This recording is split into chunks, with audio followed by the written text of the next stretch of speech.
Bonjour, bienvenue à tous dans cet épisode du Medcast. Aujourd'hui, gros épisode sur l'histoire notamment. Vous allez voir, je redoutais un peu cet épisode, j'avais pas, j'avais pas envie de le tourner, mais on y est, c'est parti. On commence par l'histoire, du coup épisode sur la dissection aortique. C'est pas un item en particulier, c'est vraiment de manière générale. Donc je pense que l'histoire en soi va être, enfin l'épisode en soi avec la traduction médicale va être intéressante. J'espère que vous allez apprécier. En tout cas, on commence avec l'histoire maintenant. L'amiral décida d'accélérer le combat. Il posa ses mains sur le sol et se concentra. Il n'y avait aucun doute sur le fait qu'il allait tenter d'utiliser son pouvoir pour briser le sol et blesser un maximum d'adversaires, quitte à blesser certains de ses alliés. Pearl voulut s'avancer malgré tout pour l'atteindre, mais à peine un premier pas de fait qu'une douleur immense lui déchira la poitrine. Il posa ses deux mains au niveau de son cœur, puis quelques secondes plus tard, il se cambra et posa sa main droite sur le bas de son dos. Mais d'ici n'eut pas besoin de plus d'informations. Il courut vers son ami et posa sa main sur sa cheville, tentant de sentir son pouls. Mais il n'y avait rien. Le score était déjà de 2. Il fallait réagir au plus vite. Chaque minute, chaque heure était essentielle. Le risque que son ami ne s'en sorte pas augmentait à chaque instant. Ce n'est pas la première fois qu'il voyait ce type de cas, mais bien souvent, la personne ayant cette douleur mourait avant même de pouvoir être prise en charge. Le temps de réaction était donc crucial. Mais le sol se mit à trembler, violemment. L'amiral était toujours en train de canaliser son attaque, et les dégâts allaient être très dangereux. Un nouveau craquement, encore plus important, se fit entendre au niveau du rocher bouchant le fleuve. Milo hurla de sortir de là, mais D'ici prit alors Pearl sur son épaule et courut vers la bordure. À l'aide de Julie et Trizzy, ils réussirent à le hisser en dehors et ils purent sortir également.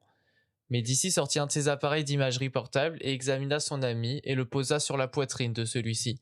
En quelques secondes, il avait repéré ce qu'il cherchait, cet aspect de double route dans la horte de Pearl. Arlette et Milo, qui étaient un peu plus éloignés sur le champ de bataille, tentèrent de les rejoindre au plus vite. Mais l'amiral avait fini de canaliser. Un tremblement de terre d'une extrême violence se mit en route. Le sol se fractura de part en part, laissant de grandes crevasses dans le lit du fleuve. Ils essayaient d'avancer, de ne pas tomber, de se diriger vers le rebord en gardant un œil sur le bouchon qui pouvait céder à tout moment. Mais D'ici, toujours dans l'urgence, voulut baisser la pression artérielle de Pearl comme il pouvait. Malgré la rapidité de son acte, il en avait conclu que l'atteinte était de type 3, et le recours à un acte chirurgical n'était pas nécessaire. Il n'avait pas le choix de toute façon, il ne pouvait absolument pas faire quoi que ce soit à son ami dans l'état actuel des choses. Milo et Arlette étaient arrivés au bord. Le père de Julie aida son équipière à monter. Il voulut lui faire la courte échelle pendant que Julie et Trizzy essayaient de la tirer. Pendant cet effort, le bruit sourd, tant redouté, résonna. Le bouchon avait cédé. La vague d'eau, le torrent, inarrêtable, s'abattit sur l'amiral et les quelques soldats qui n'avaient pas eu le temps de s'évacuer. Arlette avait réussi à attraper le rebord et se retourna instantanément pour attraper Milo qui était encore au fond. Julie cria à son père d'attraper sa main. Celui-ci regarda sa fille et lui sourit. Cet instant, qui dura quelques dixièmes de seconde, restera gravé à jamais dans l'esprit de Julie. Cet instant, le dernier, avec son père. La fin, c'est la fin de l'histoire. Je pense que maintenant que vous avez eu l'histoire, vous comprenez pourquoi je redoutais cet épisode. On y est. On séchera les larmes plus tard. Pour l'instant, on passe à la traduction médicale. Et on va commencer par les définitions. Donc, on est sur la dissection aortique. On est vraiment sur une pathologie qui est grave. Je pense que la gravité de la situation, je l'ai plus ou moins transcrite dans l'épisode. Les facteurs favorisants, pour l'instant, c'est le point important qu'il faut connaître pour commencer de la dissection aortique. Et vraiment, les deux facteurs favorisants à connaître, c'est l'hypertension artérielle et le syndrome de Marfan. Il y en a d'autres, évidemment, mais ceux-là, c'est vraiment la base. Il faut les connaître absolument. Et donc, la dissection aortique, c'est une maladie qui nécessite une prise en charge très urgente. Pour faire un petit point d'épidémio, 20% des patients qui ont une dissection, ils décèdent avant l'arrivée aux urgences. Si on ne la traite pas, la mortalité va augmenter de 1% par heure après l'apparition des symptômes. Et s'il n'y a pas de chirurgie, la mortalité elle est supérieure à 50% en un mois. Donc c'est vraiment de l'épidémio effrayante. Et ça, c'est ce que pense Medici avec le cas de Pearl, avec la majorité des personnes qui décèdent avant d'être prises en charge et le risque qui ne cesse d'augmenter. Bon, là, on a fait le point épidémio. Maintenant, on va vraiment parler de la douleur. La douleur d'une dissection aortique, elle est aiguë, prolongée, intense, à type de déchirement, qui irradie dans le dos et qui descend vers les lombes. Elle est migratrice. On peut aussi potentiellement retrouver un épisode de syncope, une asymétrie tensionnelle qui est souvent présente, l'abolition d'un pouls, un souffle d'insuffisance aortique ou même un déficit neurologique. Et donc tout ça, si vous réécoutez, vous verrez, c'est ce qui arrive à Pearl, notamment la douleur qui est typique avec l'abolition d'un pouls que Medici n'arrive pas à trouver. Ensuite, on peut établir un score de probabilité de la dissection. Ce score, il va se baser sur le terrain, la douleur et les signes évocateurs. Dans le terrain, on va retrouver le syndrome de Marfan, un antécédent familial de maladie aortique, un antécédent de chirurgie aortique ou un anévrisme de l'aorte. Et donc, si on retrouve un de ces terrains, on a un premier point. Bon, là, il n'y a rien en rapport avec Pearl. Il y a la douleur ensuite qui est typique, ça vaut un point également, donc là on est à 1.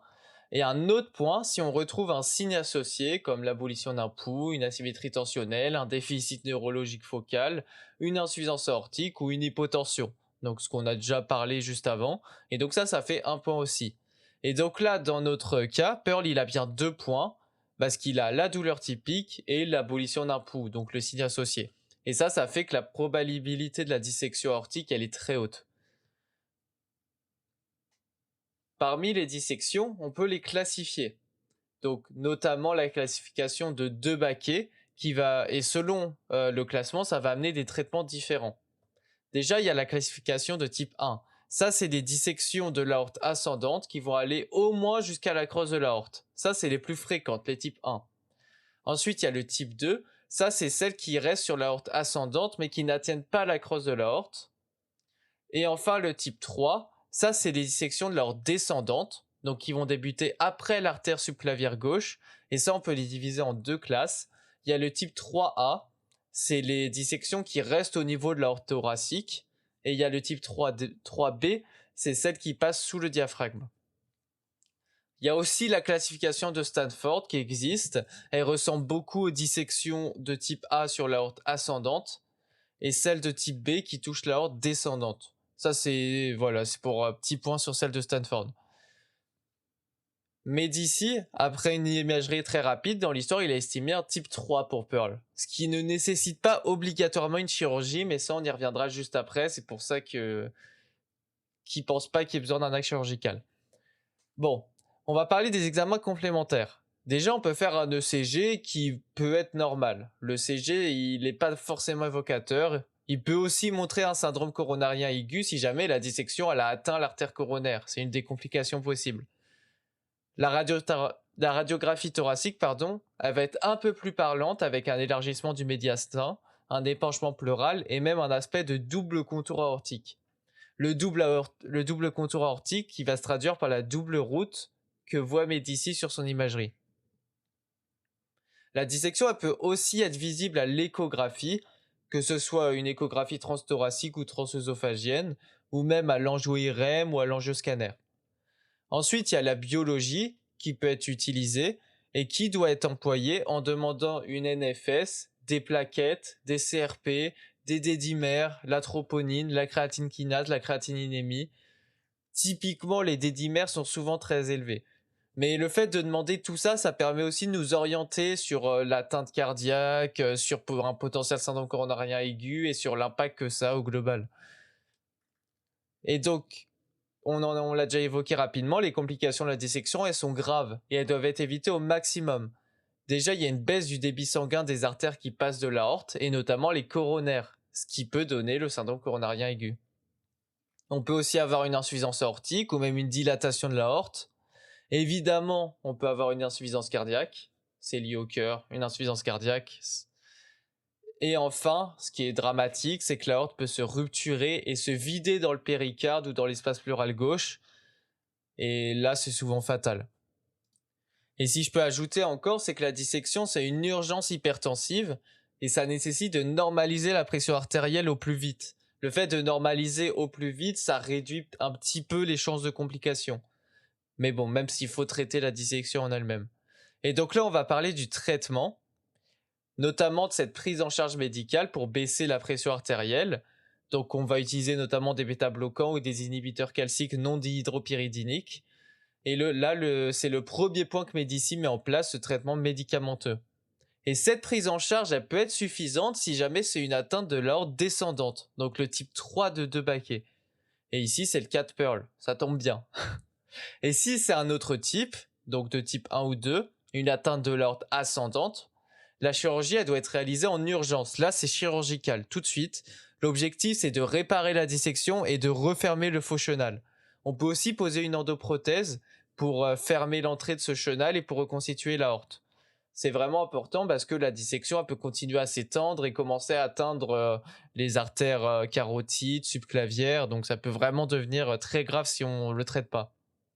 Et donc, à long terme, il faut contrôler l'hypertension artérielle et l'aorte, ensuite, elle doit être surveillée au long cours annuellement par un scanner. Le suivi, il est important dans la suite d'une dissection aortique. Et avec ça, j'ai dit les points importants de la dissection aortique. Donc, il y a pas mal, il y a des choses à savoir, j'ai envie de dire, pour l'externat qu'il faut connaître, les classifications et tout. Mais déjà, en tant que, si jamais on est en urgence, il faut savoir évoquer le diagnostic de dissection par la douleur typique. Donc, un type de déchirement qui radie dans le dos, intense, qui peut descendre vers les lombes. C'est vraiment, faut savoir diagnostiquer, évoquer la dissection aortique en urgence et savoir comment réagir juste après. Et savoir que la chirurgie, elle est vraiment urgente et que la mortalité, elle est très élevée. Et ça, c'est vraiment les points très importants à retenir, je pense, de cet épisode. C'est savoir le gérer en urgence. Je pense qu'on va s'arrêter là. Après une histoire assez forte, une histoire qui est assez forte. Là, on va continuer la semaine prochaine cette histoire, voir où ça nous mène. Je vous remercie d'avoir écouté. Je vous souhaite de bonnes